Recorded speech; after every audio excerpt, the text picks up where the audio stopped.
Every camera was aimed at one man, but no one was ready for what he would say. There was a hum in the air that didn't come from the lights. It was anticipation, static, invisible, heavy. The Rayburn House Office Building hadn't seen this kind of electricity in years. Every seat was filled, every wall lined, not an inch left to lean. Journalists whispered over clacking keyboards, staffers huddled near doorways, clutching printed questions and digital tablets. Outside, satellite trucks formed a barricade of blinking red lights. Cable news anchors were already halfway through their segments before the hearing even began. This wasn't just another political theater. This was a reckoning. One with a billionaire in the hot seat and a congresswoman known for going for the jugular. Inside the chamber, Elon Musk sat alone. No entourage, no handlers, just him, a plain glass of water, and a neat stack of notes he hadn't touched. He didn't shift, he didn't blink. He just waited, as if he knew the moment was already his. And even though she hadn't entered yet, Representative Jasmine Crockett's presence was already in the room. She was the name on everyone's lips. The unfiltered, unapologetic voice that had made colleagues flinch and adversaries retreat. They said today would be fireworks, but in this chamber it already felt like the wick was lit. Some bring notes to a hearing. She brought fire. The door creaked open, just a fraction, and the temperature shifted. No announcement, no fanfare, just energy. Heavy, red-hot energy. Jasmine Crockett stepped in like she'd been waiting her whole life for this room to look at her. Her hair was sharp, her blazer sharper, her expression steel laced with challenge. She didn't glance at Musk. She didn't need to. The cameras were already locked onto her. A junior staffer rushed over with a packet, trembling like he was handling state secrets. She took it without a word, barely looked at it. Her eyes had already locked on the man across the aisle. Musk watched her too, not with fear, not even caution, just curiosity. The kind of look a chess master gives before the first move. Twitter, or X, was already foaming. #Musk under oath. #Crockett vs. Musk. #free speech test. It wasn't a hearing anymore, it was an event, a show, a showdown. The chairman banged the gavel. This hearing will now come to order. And the tension in the room didn't snap. It coiled tighter. 2 philosophies, 1 microphone, and no escape. Formalities were read. Disclaimers mumbled. The chairman spoke about the importance of government oversight and corporate responsibility. But no one was listening. They were watching Elon Musk, his hands folded, his expression unreadable. Waiting, not nervous, not defensive, just present. He leaned forward when prompted and spoke without theatrics. His voice was low but carried across the room like it had been rehearsed in silence. I'm here because I believe in the value of open dialogue, even when it's difficult, especially when it's difficult. If free speech only protects agreeable speech, then it's not really free. My goal with X is to build a platform where people can think out loud without fear of being erased.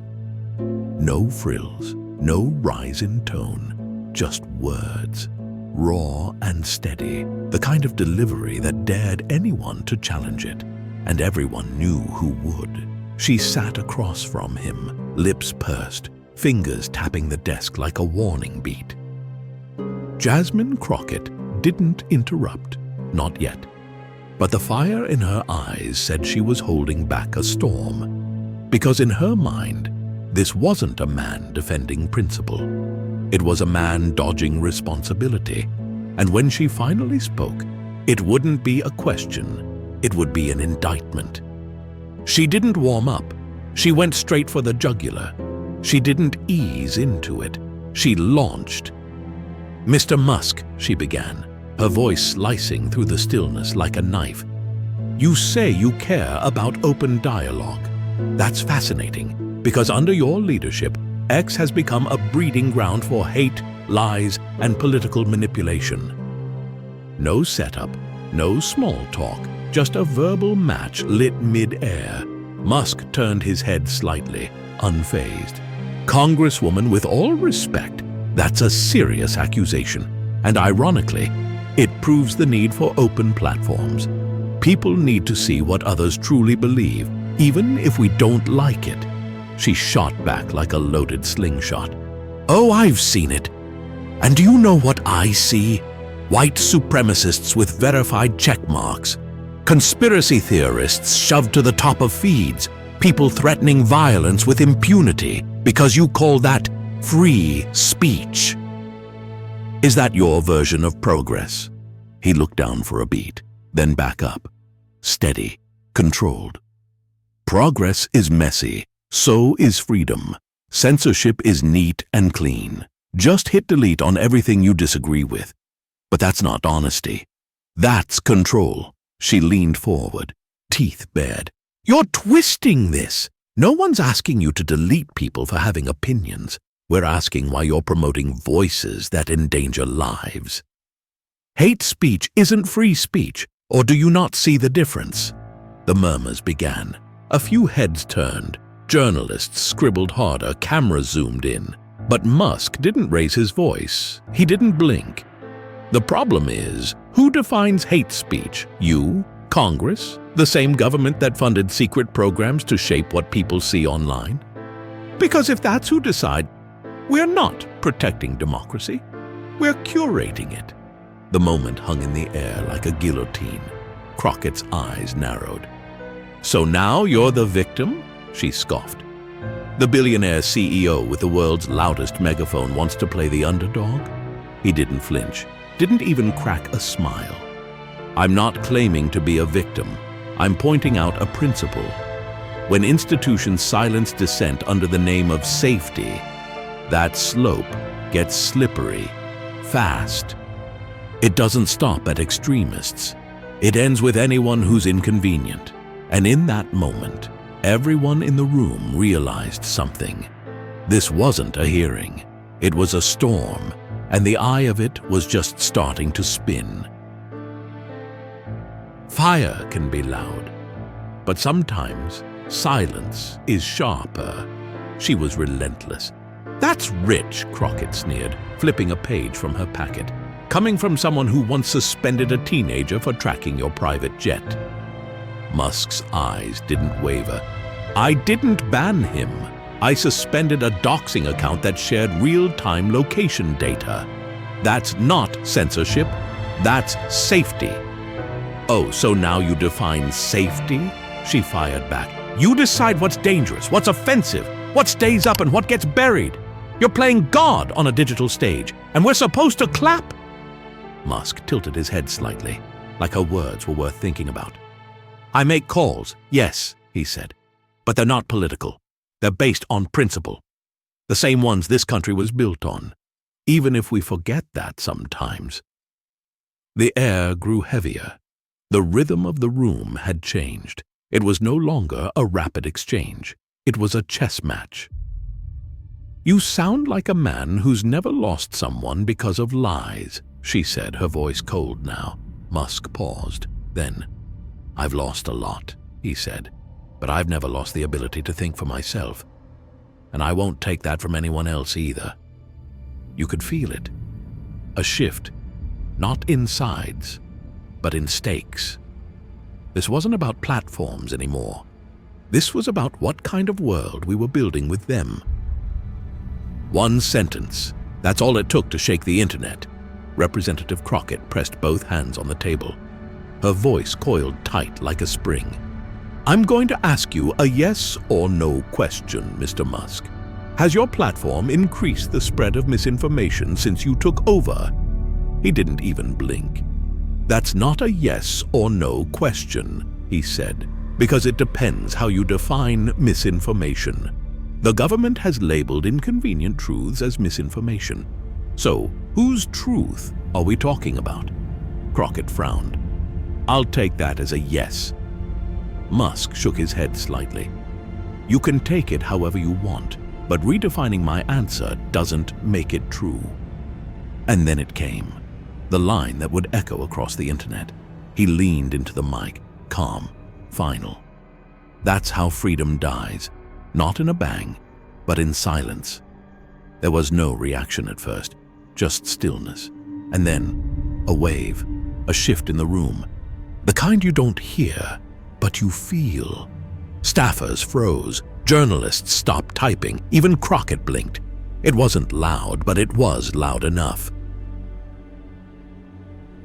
What if the real fight isn't about speech, but who gets to shape the world we see? You are unleashing something you don't understand, Crockett said, her voice rising. People are being radicalized on your platform. They're believing lies, acting on them. That's not freedom, it's chaos. Musk responded, unflinching. What you call chaos, I call reality. Trying to suppress reality only makes people distrust the system more. And what happens when that reality gets people killed? She snapped. Musk nodded slowly. The truth can be ugly, but filtering it doesn't make it go away. It just buries it until it explodes. You're making yourself a martyr, she said, but you're not fighting for truth.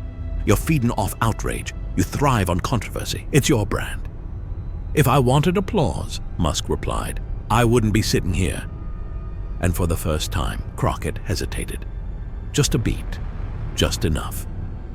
The crowd didn't react, but the silence felt conclusive. He wasn't winning the argument. He was controlling the rhythm. In a room built for order, chaos started to feel like the truth. You allow accounts that deny school shootings, question vaccines, and mock the dead, Crockett said, eyes locked. You turn real tragedies into content. Musk didn't deny it. I also allow people to question institutions, because when we silence questions, we shatter trust. Not everyone speaking is right, but everyone silenced might have been.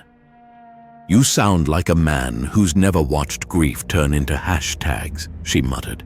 You've turned the internet into a mirror, but it's cracked.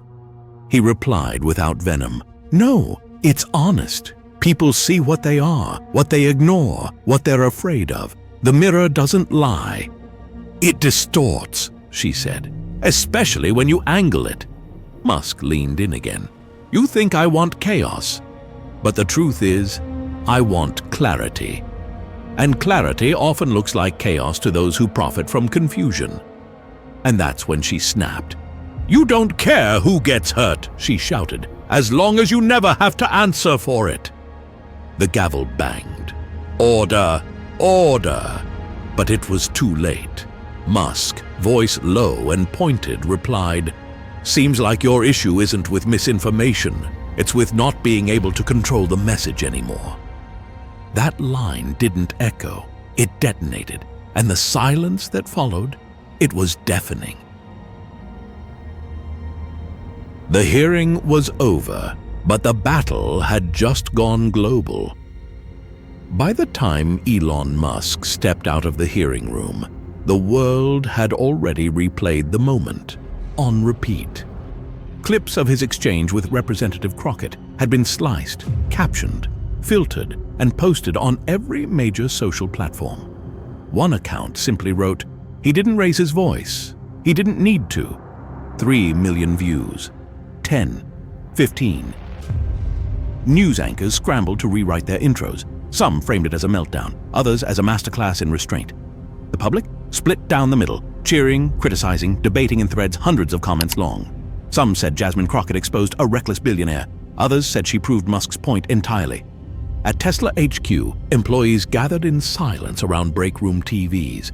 No one had told them to. No memo had gone out. They just wanted to see for themselves. In coffee shops and classrooms, people talked, not about policy, but about power. And who was really pulling the strings in a world where platforms control the pulse of the planet? Back inside the hearing room, Representative Crockett sat alone. Her jaw was tight, her hands still hovering above notes that now felt strangely weightless. She'd delivered the fire. But why didn't it feel like she'd won? When the cameras shut off, the real conversation begins. A quiet office, Late afternoon sun sliding through half-closed blinds. The city outside still buzzing. Inside, Musk sat across from a congressman not part of the earlier fireworks. Colin Mercer, moderate, known for listening more than speaking. No mics, no staffers, just 2 chairs, a pitcher of iced tea. Mercer poured. "That got heated," he said simply. Musk smiled faintly. "It usually does when the conversation is real." "You didn't blink," Mercer noted, "even when she came at you full force." "I don't take it personally," Musk replied. "I know what this is. She's fighting for what she believes in. So am I." A pause hung. "You don't think some of the stuff people post is dangerous?" Mercer asked. "Absolutely," Musk said. "But so is silence. So is letting someone else decide what's safe to say. That's how the truth dies." Mercer leaned back, nodding slowly. "You think the government's afraid of truth?" Musk stood, walked to the window, eyes on the lights below. "I think some people are afraid of losing control, and the truth has a funny way of exposing who really needs it." They stood there for a moment longer. No one needed to speak. The message had already been delivered. The headlines were loud, but the echoes were louder. Across every feed, in every thread, people weren't just watching a hearing. They were watching 2 worldviews collide, one rooted in control, the other in chaos. Or maybe one in caution, the other in conviction. It wasn't about right or left. It wasn't about Musk or Crockett. It was about a question echoing in every room. Do we still believe people can handle the truth? Maybe not always. But if we stop trying, if we start curating reality for comfort, then maybe we've already lost more than just control of a platform. Maybe we've lost our courage. If this story made you pause, even for a moment, then keep listening, because the loudest voices aren't always the truest, and silence doesn't always mean peace. Subscribe for more bold stories that cut through the noise, because in a world full of fire, sometimes it's the calm that makes the loudest impact.